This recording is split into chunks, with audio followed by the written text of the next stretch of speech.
pick up a game, you play it, and you have fun with it. Every game is like that. Hell, even some people like games that are labeled as shit by reviewers.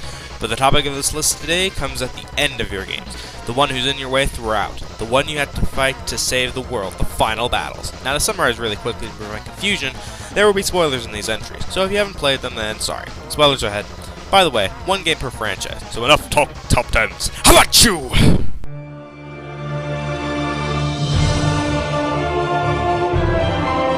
Oh god, this game sucks. The controls are stiff, the worlds are boring, the missions are terrible, it's a horrible game. You may think, horrible game, horrible final boss, right? Wrong. The final battle with Bowser is awesome, and I know he's called Ultimate Koopa, but who cares?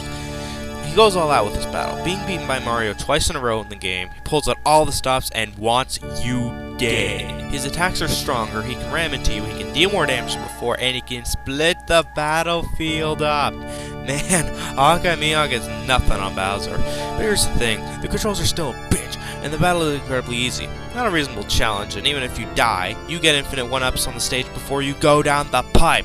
Lame!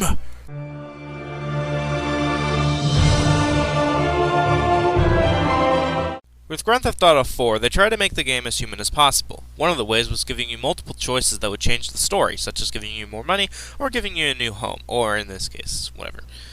But the last choice you make affects the game's ending. I only chose this ending since the other ending is...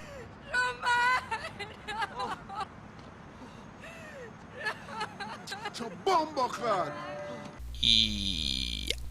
After Pecorino kills Kate, you want him dead for doing that. So you go to his hideout, fight off men, and then he gets on a speedboat. So after you chase him on a motorcycle, you got him into a helicopter with Roman, and now you have to shoot down Pecorino's boat that has missiles? Okay. So you chase him after he escapes and put a bullet to his head. Freaking satisfying! This guy gets in your way, forces you to do his shit, and kills your girlfriend just because you didn't accept his offer. Pecorino, I'll see you in hell.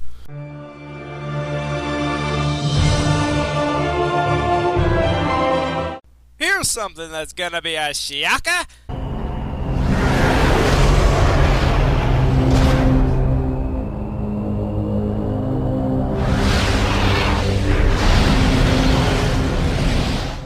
That's right, I love the Dark Samus fight in Prime 3. Suck it, haters.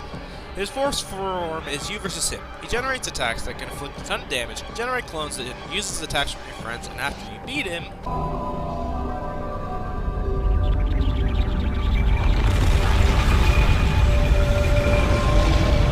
you fight Dark Samus combined with the Aurora unit. I enjoy this fight too. It involves you to use a lot of your techniques acquired throughout the game. You have to fight off clones of Dark Samus, and while he may have an easy weak point, I still found it to be fun. His final form is disappointing though, but overall, a good 3-part form battle that puts an end to the Prime trilogy with great music, great build-up, and overall fun fight.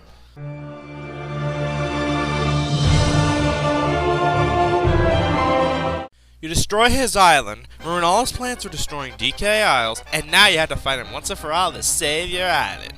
This fight involves using all of your Kongs to fight this guy, and found all the fights to be fun as hell, and hell, even the gimmicks for the Kongs work out very well. The music is awesome, the strategies used were awesome, and the comedy is also very effective, such as when you see King K roll with a spotlight on his head.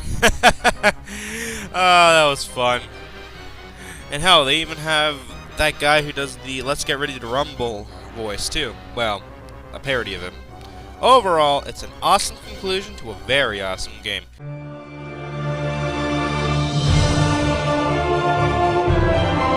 To describe the final bosses for Mega Man X, it can pretty much go like this.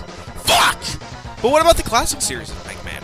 Well, at number 6, we found a boss worthy of this spot, and it's none other than the main protagonist of the classic series, Dr. Wily. True, his Castle's first stage is one of the most remixed songs of all time, but the final battle with him is so awesome. He has an alien he uses for the fight, and the bubble weapon is one of the only few weapons that can actually hurt it. So noobs out there thinking your savior, the Metal Blade, can help you there? Think again. The boss essentially says, "Hey noobs, stop using the Metal Blade and fight me like a man!" Though the music isn't great, the fight is a good challenge. The boss has some interesting attacks, and it's another reason this is my favorite game in the Mega Man series, at least classic. Hey Sigma, how about you stop programming the Metal Blade into your difficulty and cut up a less cheap fight?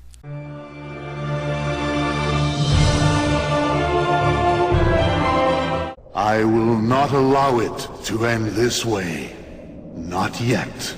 Oh, I loved this fight!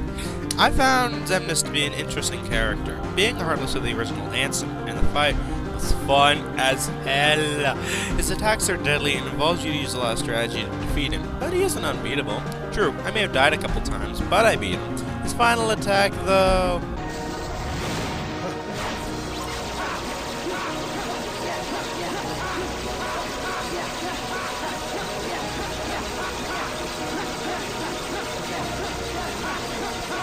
Hey Toho! I think I found one of your missing characters! But overall, I love this fight. You can even play as Riku for a bit as you rescue Sora. Xemnas, you may have no emotions, but for this fight, you displayed joy to me.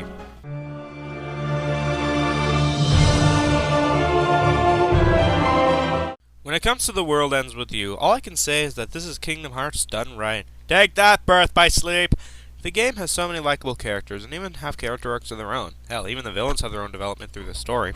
But to start off the entry, you find out Joshua is the game leader, or the composer, and wants to take over the rest of Shibuya. So he merges with Shades to create this boss after dropping your friends in them. We enter a final battle that is hard as balls! This boss has so many cheap attacks, most of them can kill you if you're not careful. His landers are annoying, and it's pissed me off so much. And that's why I like it. Unlike the X series, this was the type of difficulty I could get over because it motivated me to beat this son of a dragon bitch. You can even use fusion tactics in this fight, and the final attack by Neku is friggin' sweet! Square, why haven't you made a sequel to this game yet? Stop making Final Fantasy vs. better games, make sequels to games that deserve a sequel!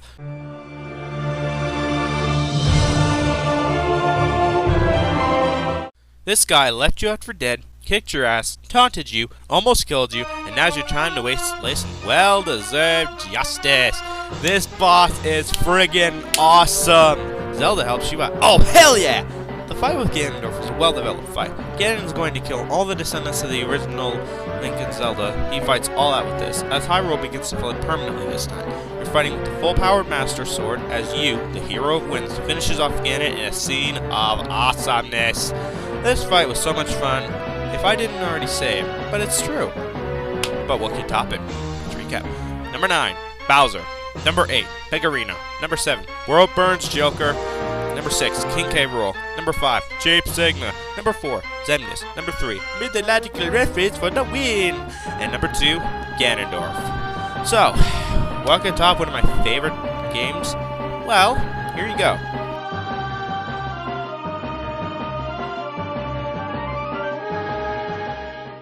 If this guy wasn't so much fun, Miracle Matter would have been at the number 1 spot. But thank you, Return to Dreamland, for giving us this guy. Number 1 is Megalore.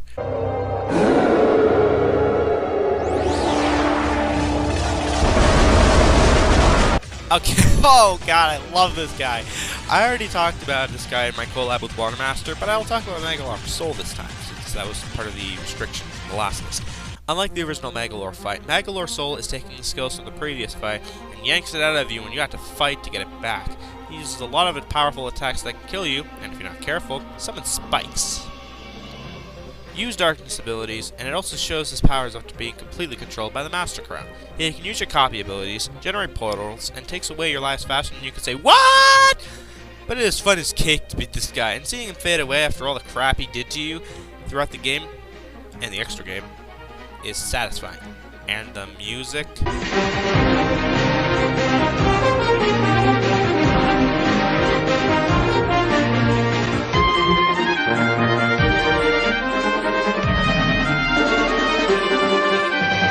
heavenly. So overall, this boss is so awesome. I didn't think any other Kirby game will have a final boss as badass as Megalore Soul, and I don't think it ever will. So overall, I'm the Mountie Chief, and Megalore Soul is my favorite final battle of all time.